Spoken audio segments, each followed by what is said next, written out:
Asia's demographic shifts are poised to redefine the world order, with the region's most populous nations, India, China, and Indonesia, at the epicenter. These three countries are leading global GDP growth projections. And what's more, Asia Pacific is home to more than 2 billion people under the age of 30. The world looks at these young people as the region's engine of growth and a generation who can realize the economic potential of the Asian century. But while the numbers are promising, they don't quite tell the whole story. My name is Sruthi Gottipati, and I'm a journalist and media professional with experience reporting on 5 continents. I'm on a journey across India, China, and Indonesia to investigate the challenges young people in these nations face and uncover the solutions that can keep them on track.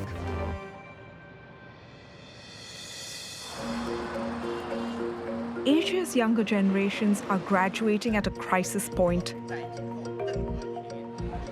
Youth unemployment rates are at such alarmingly high levels that governments have taken action. 今年以来呢，我们已经归集发布了5.1万余个岗位。 Not only does this have an impact on financial stability and personal growth, it also puts Asia's economic growth trajectory at risk in the long term.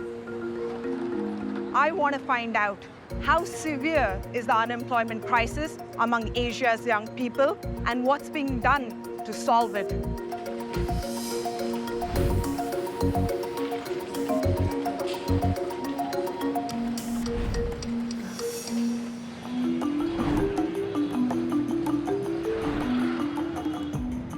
To get an idea of the graduate's experience, I'm back in familiar territory. It's been a while since I've been on a college campus, but I can feel that sense of tension already where you're looking out for your first job. I was trying to figure out, how to become a journalist. Not such good news with China and New Zealand. They reported the weakest hiring forecast in the Asia-Pacific region. For me, that meant walking to a bunch of newspaper offices in Mumbai. It was the grueling heat of summer, and I put on my one good formal shirt and hoped that an editor would be kind enough to come outside and give me a shot at an interview. I wonder what it's like for young people today. Hi. How are you? Nice to meet you. Have a seat. Thank you. These students, who major mostly in business administration and commerce, are going to graduate this year. They are eager to find a job, but competition is fierce, so career counseling sessions like these take place all year round. Some students even assist their career counselors proactively by reaching out to companies themselves. 65% of the graduating class have already secured positions. So, what is the update from the last week? Sir recently हमने कुछ companies को mail किया है, जैसे RTDS हो गया, सीवेंट हो गया, हमने उनको अप्रोच किया है. उनकी तरफ से ये है कि 2025 they are willing to take the placement drive in our campus. There is one opportunity that I would like to share. So, McKinley is offering 2 profiles. One is business development executive, and other one is social media executive. The university ties up with specific industries related to its students' majors, such as business administration, banking and insurance, and data analytics. We are offering all the programs that is very much job-oriented and which particular program has a lot of demand in the market. You must have heard about companies like Genpact, Cognizant, Concentrix, TCS, Infosys.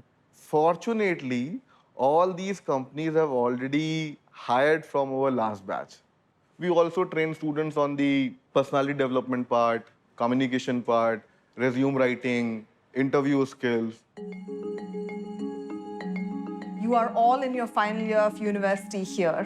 You are going to graduate soon and start a job. What's the experience been like? it's a roller coaster ride for me because sometimes you get so much happiness and so much fun time, but the next day you got a negative reply from the recruiter and it's just so messed up your mind. I have to manage my time for jobs as well as my studies as well as my family. So I think it's very hectic. How competitive is it right now to apply for a job? The hard thing is you cannot find the job up to your marks. We have really a lot of competition around us. If there's one position, then 100 or thousands applicants leave for that one position. So it's really tough to compete with those people. But still, yes, you can do if you are skilled or enough confident.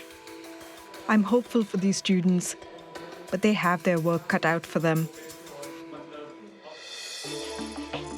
Even against a growing economy, youth unemployment in India has been steadily on the rise over the past decades, though official sources report a decline after 2020 from 24.6% to 15.8% in 2023.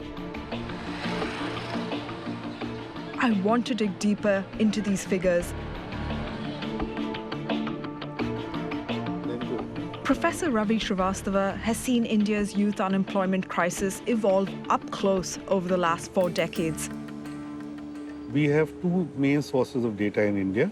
One is a non-official source. It's the CMIE, the Center for Monitoring Indian Economy, that carries out a fairly large survey. And the other is the official survey, which is known as the Periodic Labour Force Survey. According to the CMIE, the youth unemployment rate has not declined. In fact, it is higher today than it was at any stage during the pre-COVID period, at close to 42%. Wow. What do you think is causing all this sky-high youth unemployment in India? India is fairly unique because the unemployment rates are inversely related to the level of education. 3 out of 10 youth with graduate degrees, highly educated youth, are unemployed, because the education system does not provide the youth with adequate skills. The modern job market is rapidly transforming. Industries such as IT, healthcare, renewable energy, and fintech demand competencies in digital expertise, advanced engineering, and data processing, areas in which many Indian graduates are not proficient in. So it seems like you're saying the causes of this youth unemployment is a skills gap, mismatched expectations from young people, as well as just too few jobs. Meanwhile, the service sector's ability to create more jobs has been hindered by limitations in digital infrastructure, regulatory hurdles, and limited access to capital. How many young people are estimated to join the labor market in India over the next decade? And will enough jobs be created to absorb them? My estimate is that there would be roughly 10 to 12 million new entrants to the labor force each year over the next 10 years. If we are looking at whether they will be absorbed, the answer is no. Experts predict that India will need to create 70 million new jobs over the next 10 years. But at the current rate, only 24 million will likely be created. Youth unemployment is like a ticking time bomb. After India, China has the second largest population under 30 in the world.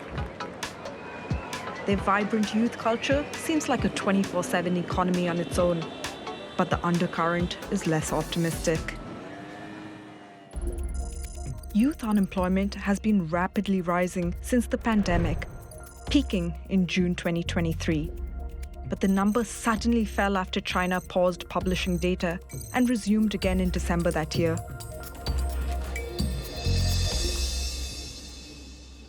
So I'm reading here that China suspends youth unemployment data after record high. But since then, they've restarted publishing this data, but are using a new methodology.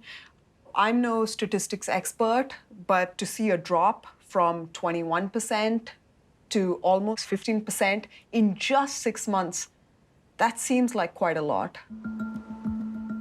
I reached out to academics and journalists alike, hoping to shed more light on the methodology. But no one is willing to talk to me. I'm guessing this is a rather sensitive topic. I'm also seeing reports of mass layoffs in China across auto, finance, IT, real estate. In 2023, tech companies like Alibaba cut 20,000 jobs. Layoffs continued in 2024, with GAC Toyota letting go of 1,000 people and IBM shutting down 2 China research and development units, leaving 1,000 people unemployed. It really seems like no one is immune from this phenomenon.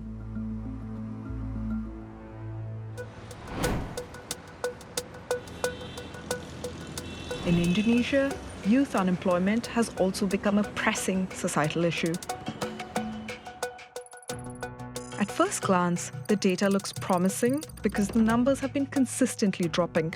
But upon closer examination, youth unemployment is still almost 4 times higher than overall unemployment today. Indonesia's large youth force has the potential to drive economic growth over the next 2 decades. This is known as a demographic bonus or dividend. But why is youth unemployment so disproportionately high? I'm meeting an expert who served as the Deputy Chief of Staff at the Executive Office of the former president. I do not think that the economy really grows. If the economy doesn't grow, it means there is no new job, right? With so many young people coming into job markets, it means the unemployment rises. Indonesia's GDP growth is forecast to average 5.1% per year until 2026. But economists are worrying about stagnation against an average 3% inflation rate and the slowdown of exports. So what are some solutions that the government has been working on, and what kind of an impact have they had so far? I think they already started to have like national strategy for vocational education, vocational trainings. They really understand the importance of skill improvement. But I wonder how the new administration elected in 2024 will be tackling this issue further. What worried me once was when the government promised to open up new jobs, but lacking in details. I think they will put more efforts on the agricultural sectors, reindustrialization, and digitalization, especially for small, medium enterprise. But do not forget that we have more than 38 provinces, more than 514 municipals and cities. When we talk about jobs, it's not only in Jakarta, it's everywhere. Indonesia's dreams to be top 4 or 5 economies in the world by 2045 would require us to grow between 6 to 7% straight. I do not think we can achieve that.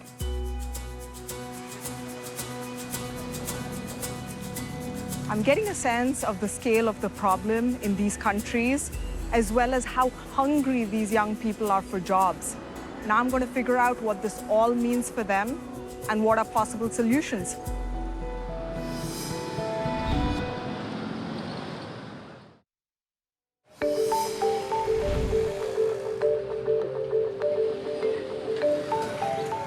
In India, the youth are growing increasingly more frustrated with the lack of job opportunities. Many have resorted to taking on jobs in the informal sector, like daily wage labor in construction or being street vendors, which fall outside of government regulation. In India, over 88% of the entire workforce is in the informal sector. For Indonesia, this number is almost 60%, and the provincial average is even higher.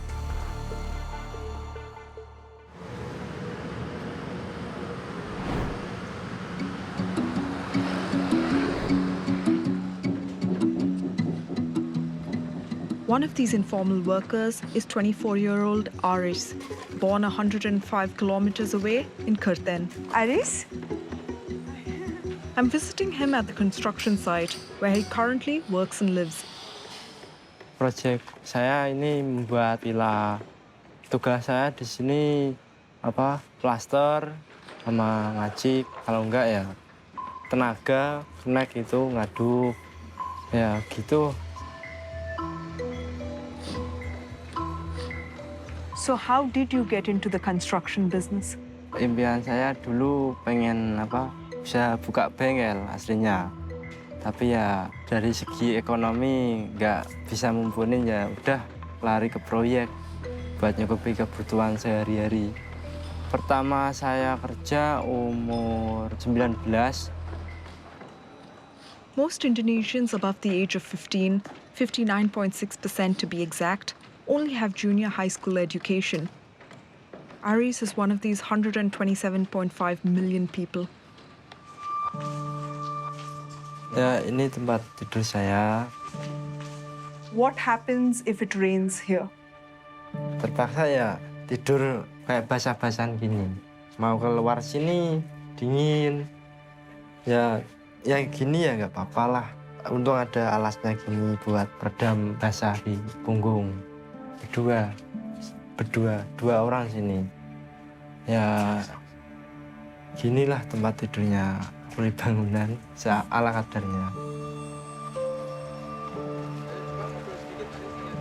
With a junior high school diploma, Aris is qualified for jobs such as a retail sales assistant, factory worker, or hospitality staff. But the competition is tough. With an estimated 12.4 million unemployed youth gunning for jobs, many like Aris have turned to the informal sector for short-term gigs that sometimes pay better, but at the cost of protection and benefits. Kalau saya suruh milih di pabrik apa di kantor, saya milih di proyek aja. Soalnya dari segi gaji, kalau pabrik kan sebulan itu, kalau kantor juga sebulan. Dapatnya paling ya, kalau UMR itu 2,5 kayaknya. Kalau 2,5 dibandingin di proyek itu 2 minggu hampir 3 jutaan. Kalau lemburnya full. I wonder what career growth young informal workers in Indonesia like Aris can aspire towards. Maybe poverty economist Asap Surya Hadi can answer that question. This is only my second time in Indonesia, so he's bringing me for some local fare. What's a warung? Warung is a stall, actually. It sells food and other necessities for Indonesians. We see there's one on the right here and over there. People who own and who work in these warungs are part of the informal sectors.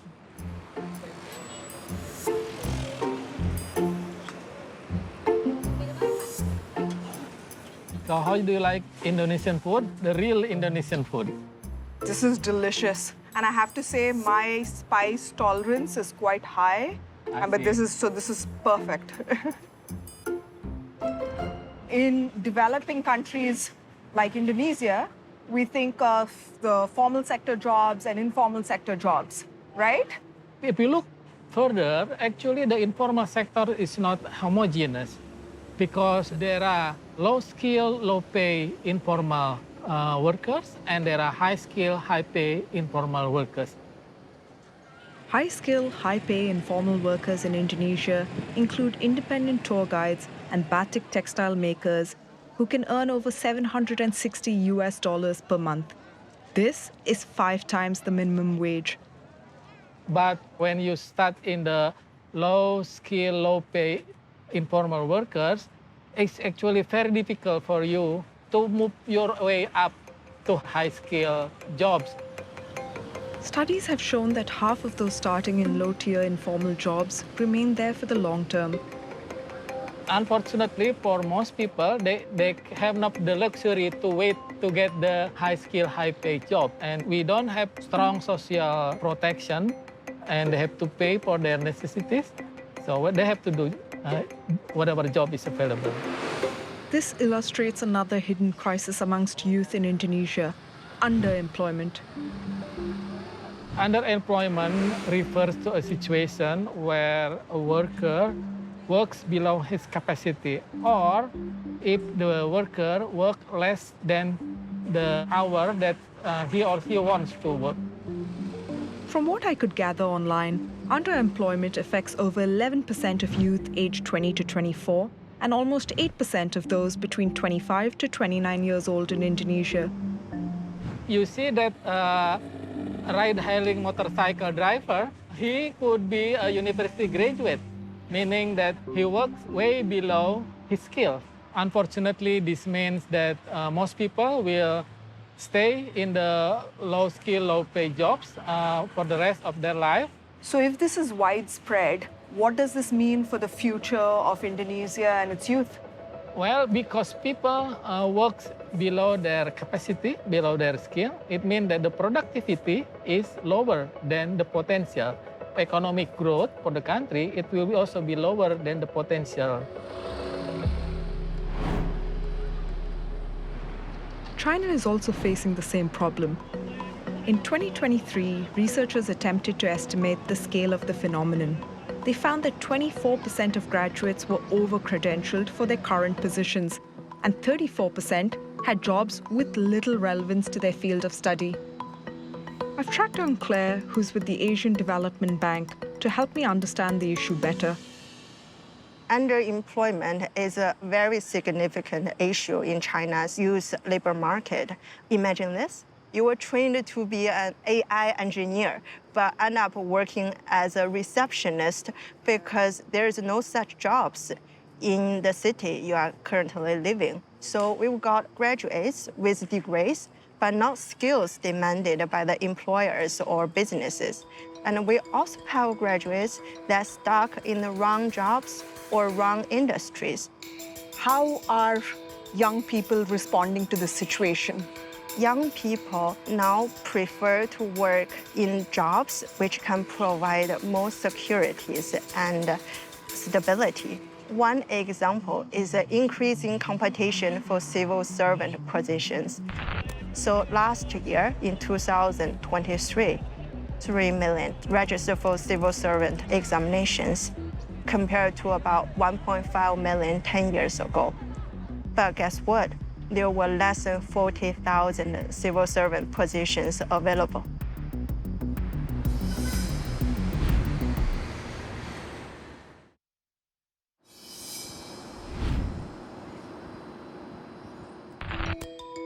In 2023, the Chinese government announced multiple ambitious programs to tackle unemployment.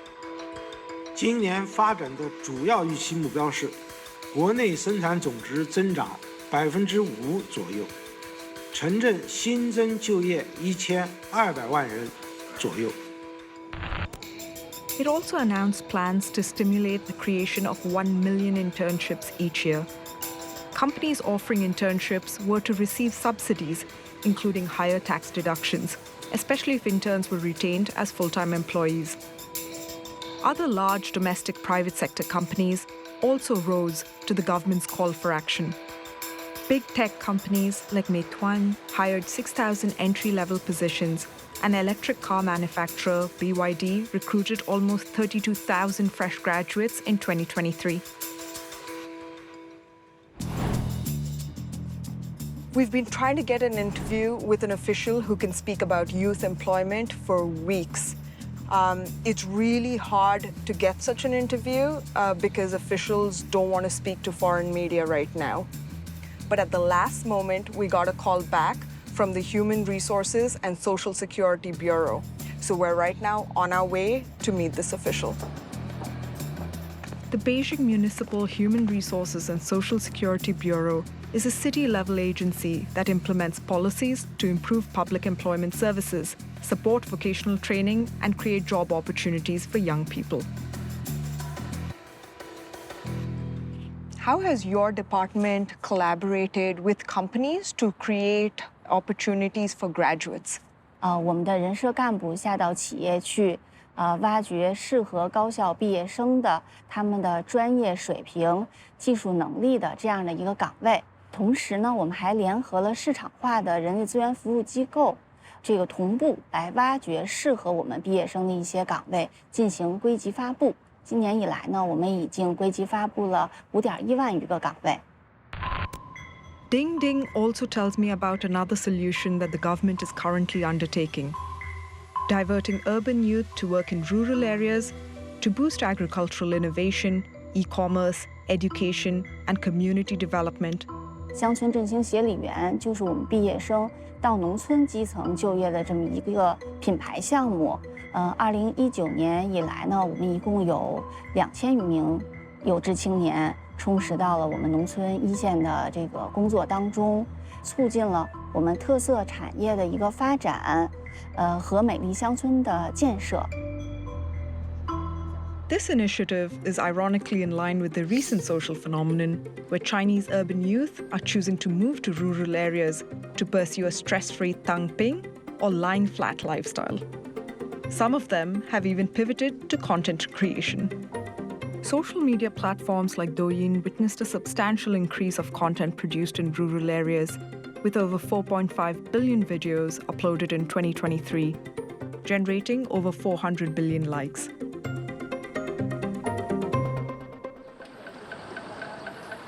While the Chinese government is racing to address its youth unemployment with many new policies, I wonder what the private sector is doing to recruit young people. I've been invited to Blue Focus, a marketing technology company that has an internship program. Maternity lounge, cool.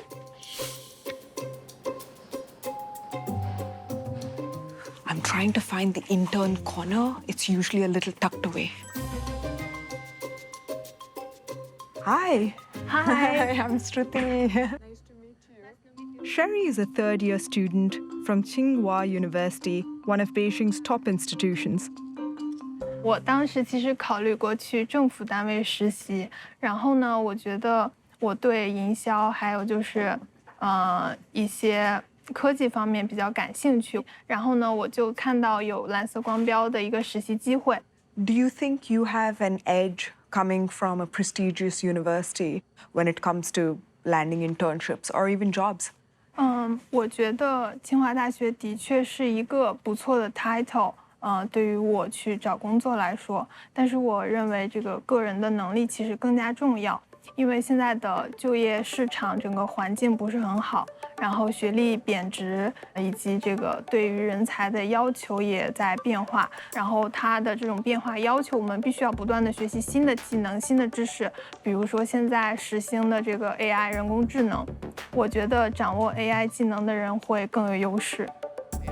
While Sherry is eagerly upskilling, what I really want to know is whether her internship can translate into a full-time job down the road. Many companies are cutting positions. Why is Blue Focus investing in internship programs and hiring graduates? 年轻人才对于公司的未来发展至关重要，因为年轻人通常是带着新鲜的看法和创新的想法，只有新的想法进来，组织才能够不僵化。而如果没有层级的一些流动的话，那一家企业会变得死气沉沉。这样的一些因素是蓝色光标作为一家营销科技公司可持续发展的重要因素。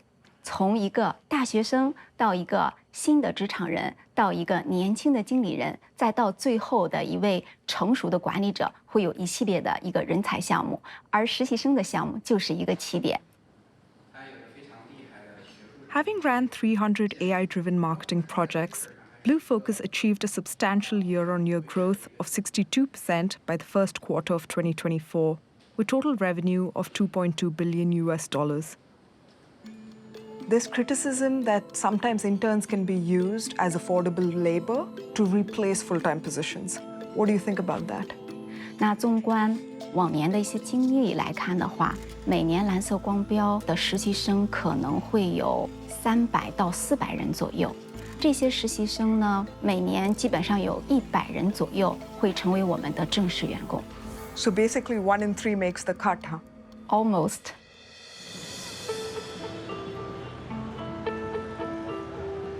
India is also grappling with job creation for its youth. The services and manufacturing industries contribute over 62% of the nation's GDP, but account for less than 45% of the total number of jobs in the country.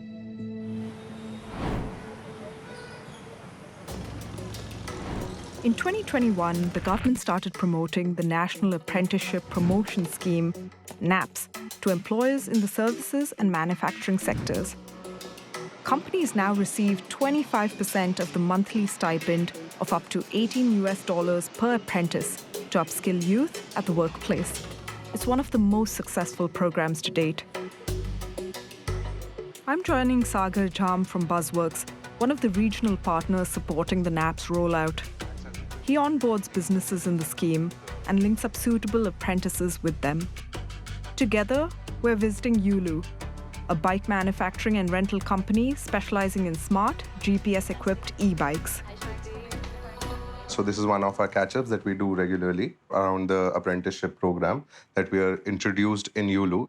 So we've been trying to work with this program over the last couple of years. Yes. One of the biggest issues that Yulu bikes face at this point of time is the skill gap issue. This program is able to get to the grassroots level, get people from various ITI colleges, etc., to us, and we are able to train them, make them a part of our workforce eventually. ITI colleges or industrial training institutes provide vocational training in trades such as automotive service, electric vehicle maintenance, and information technology. I'll give you an example. Let's say I want to hire a mechanic. My bikes are smart here. A mechanic who comes out from an ITI college may know how to probably use the right tools or which nut to open, etc. But he wouldn't probably, for example, know how to debug a particular bike and fix the exact nature of the problem. They come from a theoretical background, but over here they have a practical exposure. They are given certificates at the end of the completion of the program, which is good to have even from a future employment perspective. How many apprentices from this program go on to join your company? About 95%.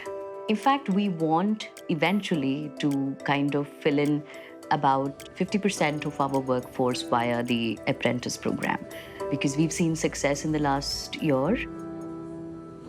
According to a 2023 report by the Ministry of Skill Development and Entrepreneurship, over 627,000 establishments have enrolled in the scheme, training 2.1 million apprentices. One of the newest apprentices is 21-year-old Sachin Kumar, who was jobless for 2 years before this opportunity came along. What has the training process been like for you here? Training में तो पहला दिन तो हमें गाड़ी का मतलब skill के बारे में बताएं कि ये मतलब जैसे बाइक होता है ना, बाइक के बारे में हर चीज़ पार्ट पुर्जा के बारे में बताएं, ठीक। और उसके बाद लास्ट डे में हमें वेयर हाउस के पास बोलें कि जाने के लिए और वहाँ पे गाड़ी को सही से रिपेयर करना। What career prospects do you think that this training has opened up for you? Training मिलने के बाद ये सपना है, जो कंपनी में अगर इससे भी बड़ा मतलब कोई भी काम हो, ये कंपनी यूलू कंपनी में अगर इससे भी बड़ा कोई सा भी काम हो जो हमसे हो सके।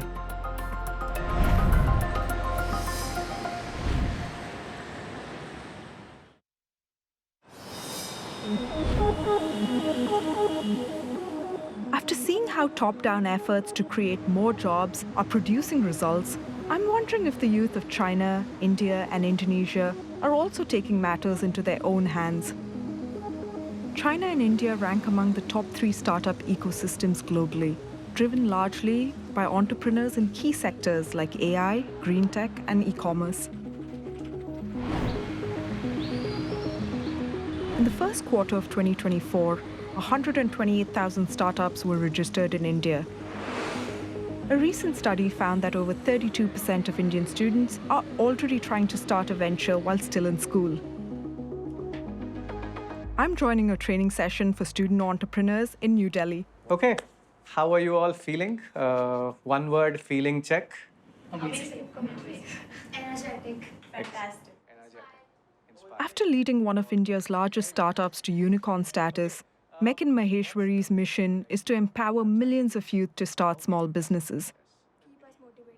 By providing entrepreneurship training and improving policy on financing, he's championing mass entrepreneurship. What role can entrepreneurship play in the youth unemployment problem in India? I feel it's the meaningful, large answer to the youth unemployment challenge that we face. For long, India has focused on trying to get everybody a job, but a large majority of the country is forced to be entrepreneurs. We have over 66 million entrepreneurs in the country. Many of them are micro. and they are often self-employed. So it's just the family helping them. So when a lot of people think of entrepreneurship, they're thinking about venture capital backed startups. I feel there will be very, very few venture-backed startups that will go on to become unicorns. And that's by design, right? Mass entrepreneurship is this movement where small, mundane businesses, not possibly growing 20x, but being able to create profit and employing 5 people, whether it's a small bakery, it's a small laundry. I think a lot more of them existing and growing is our vision of mass entrepreneurship. I'll give you the story of Ashish. 8 of them got together and built a logistics company. Routine business, right? Delivering packages. Last year, he had revenues of 1.5 crore rupees. He now employs 35 people, has 10 interns. He's all of 19, right? He actually failed his 12th grade exam. The Indian education system and the industry system would not look at Ashish. And here he's been able to create employment for 35 people, and he's just getting started. In 2024, only 18% of India's startups were female-led, with unicorns like Falguni Nayar's Nykaa and Ghazal Alag's Mama Earth paving the way. But what more can be done to boost this number? Often, the young girls are not given permission to go out and do real-world business projects. They do not have access to existing resources. They do not get trusted easily. So there are a lot of biases that exist societally. But on the bright side, I see the young women to be a lot more grittier. And I feel like, hey, they can go on to create much larger, steadier businesses, much less volatile compared to boys often. This one is my product, sir. Okay. It is basically healthy energy bites. I think you should try one. It's made up of dates and it's chemical and preservative free also. So who makes it for you? Me and some of my family members and 2 to 3 women also. Got it. How are you thinking about the packaging? I think the packaging is, for the initial level, it's okay, but I definitely want to scale up. I also want to bring some... As young women, what gender-specific challenges have you faced so far? Gender-specific restrictions has always been there in such country like India. It has its own hurdles, like lack of support, respect, recognition. Actually, the first reaction is that they are laughing. Like, in a young age, you want to be an entrepreneur. Do you know what is entrepreneur? How did that make you feel? Actually, it motivates me more when they laugh. Seriously. That's amazing. Yeah. When we go to the market to buy some raw materials, people usually think that we are women and we will not be able to figure out the proper costing, etc. So they usually try कि हाँ ठीक है इन्हें तो थोड़ा सा बेवकूफ बना लिया जाए. So he clearly didn't know that women drive a hard bargain. Yes. Which sectors do you think have the most potential? All sectors have massive potential. Agriculture is huge. Digital media. I think tourism and health and education are other large employment generation sectors, which there is massive opportunity for young entrepreneurs. So we are working in Maharashtra and bringing a bunch of organizations that work around entrepreneurship together, from 3 million going to the 50 million young people that are there. So expanding in more states and the larger states of the country. With 429 new jobs created by 51 youth-led businesses, Meccan is eyeing further expansion into 20 states with 50 regional partners this year. India can have an unforgiving attitude towards risk-taking and failure. But I think for these young entrepreneurs, it's absolutely essential to overcome that. Now I can't wait to see what youth entrepreneurship in Indonesia looks like. A regional survey indicates that more than a third of young Indonesians want to work for themselves. Their desire to be entrepreneurs is higher than any other country in Southeast Asia. Technology, in particular, has sped up this process, especially in the rural areas. Essie Garcia, a former research and program officer of an Indonesian think tank, worked on a 2023 Future of Work study commissioned by Oxfam. It's no secret that Indonesia is booming when it comes to e-commerce. More and more young people, especially in rural areas, that utilize this technology advancement, they manage to monetize not even the commodities naturally occur in their local areas, but also services. For example, superfoods like spirulina and moringa, and they package it and use social media to make it more well-known. And also have local guides there. They are young people that know their village like the back of their hand, no matter how young they are. They can access financing now. Now with the technology of like crowdfunding, P2P lending, and even new technology innovations that they pitch to investors. So basically, you're saying the power of the internet has really unlocked the potential of Indonesia's young entrepreneurs. I would say so, because with internet, they manage to access information from wherever they are, especially people that belong to like marginalized communities, let's say women in rural areas or people with disabilities. More women actually utilize online presence like social media, online marketing, more than their male counterparts. It really provides opportunity for women to do income-generating activities like become entrepreneurs without really leaving their domestic roles.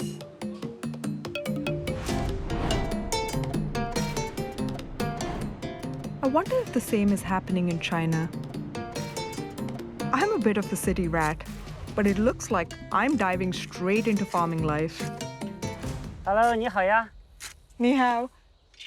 Could I join you? 可以。这边还有一个工具。Okay.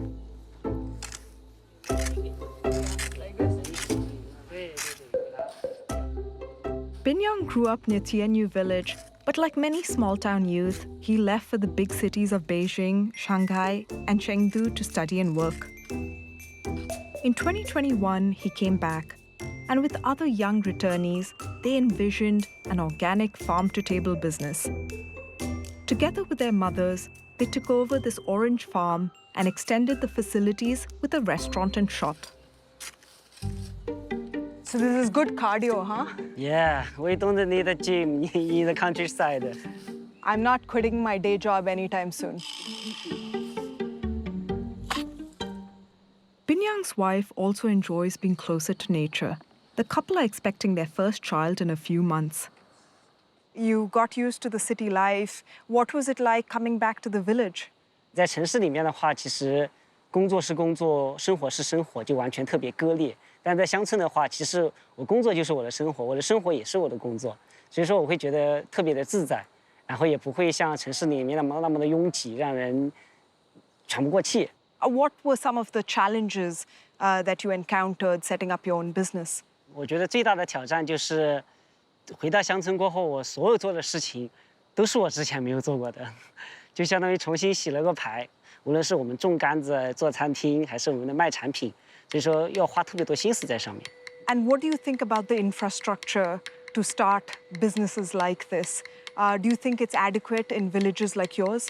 其实现在，国家和政府对于乡村振兴这一块，其实支持力度还是蛮大的。因为像咱们这片果园，其实就有我们县的那个有机协会的会长，然后定点来指导我们种这些柑子。